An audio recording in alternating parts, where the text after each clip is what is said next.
I'm non-zero sum James, your companion on this exploration of win-win games. What about us? The final part in our Polymaths series. In the previous post, we explored the benefits for innovation that reasoning by analogy brings, and the utilization of this process by the greatest minds throughout history and today. But is this sort of thinking only available to geniuses capable of holding such vast realms in their minds simultaneously? I don't think so. I think everyone can benefit from these lessons. Analogies for dummies. We live in a highly specialized world, where it is profitable for each of us to focus on one specific area.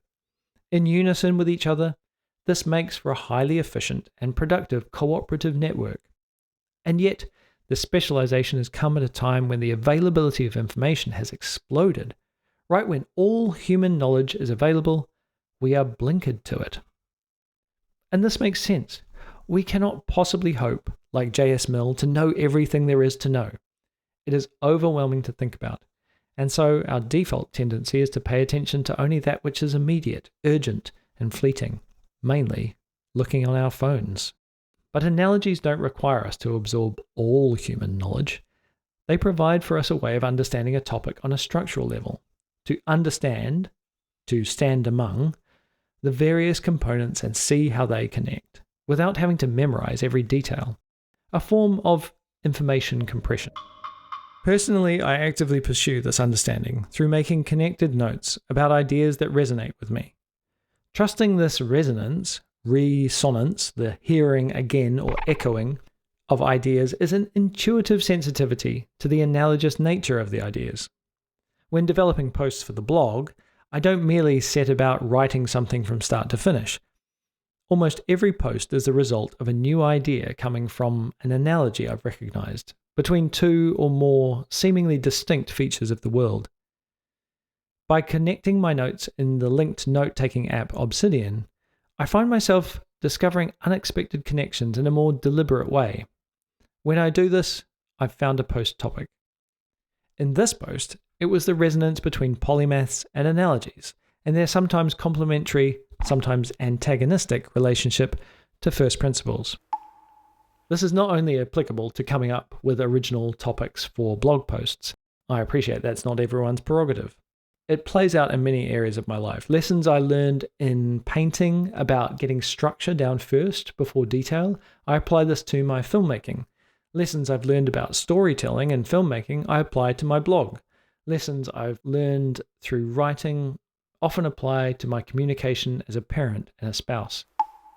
I'm sure you can all think of lessons you've transferred profitably from one area of your life to another. Let us know in the comments. But not only are we able to benefit from this, but even geniuses can fail big time when they fail to follow this reasoning.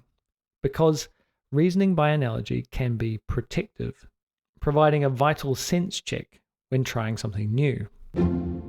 Genius itself is not analogy enough. The polymath Sir Isaac Newton found that his genius in mathematics, physics, and optics did not transfer to the world of financial investments. As with many other mugs, Newton lost his money in a stock speculation frenzy called the South Sea Bubble of 1720. I can calculate the motions of the heavenly bodies, but not the madness of people. Sir Isaac Newton. To be fair, in one sense Newton was arguing by analogy, in the simplistic way that Musk caricatures. This worked, so let's do the same thing again. I'll call this arguing by facsimile. After making a profit selling off an early investment in the South Sea Company, he went on to invest considerably more, which he subsequently lost.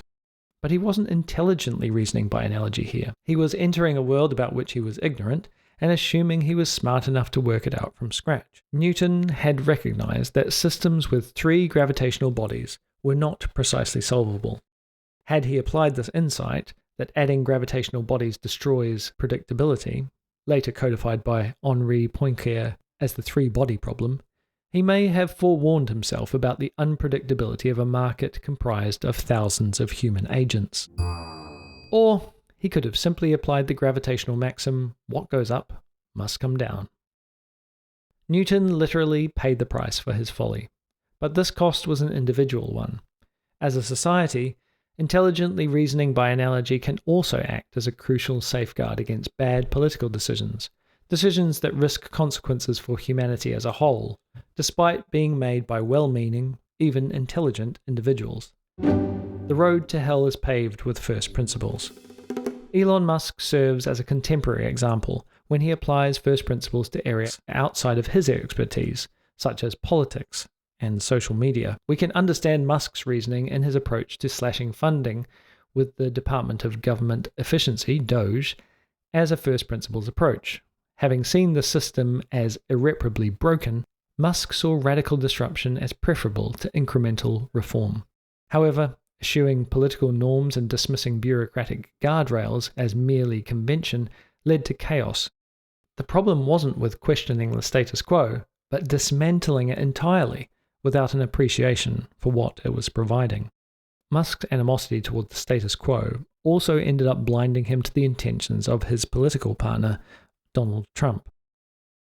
Musk found that after cutting costs in the interest of reducing the deficit, Trump introduced a bill that reduced government revenue by $4.5 trillion, dwarfing the savings made by DOGE, driving up the deficit, and revealing that Trump's intention all along was to extract money from the poor to further enrich himself. We see a similar naivety play out with Musk's foray into social media, entering the fray as a free speech absolutist. Musk has learned the hard way about the pitfalls of absolute freedom of speech online. He has not only had to employ restrictions similar to those held previously at Twitter to comply with national standards, but has also invoked censorship with Grok when he himself became the victim of its slanderous free tongue.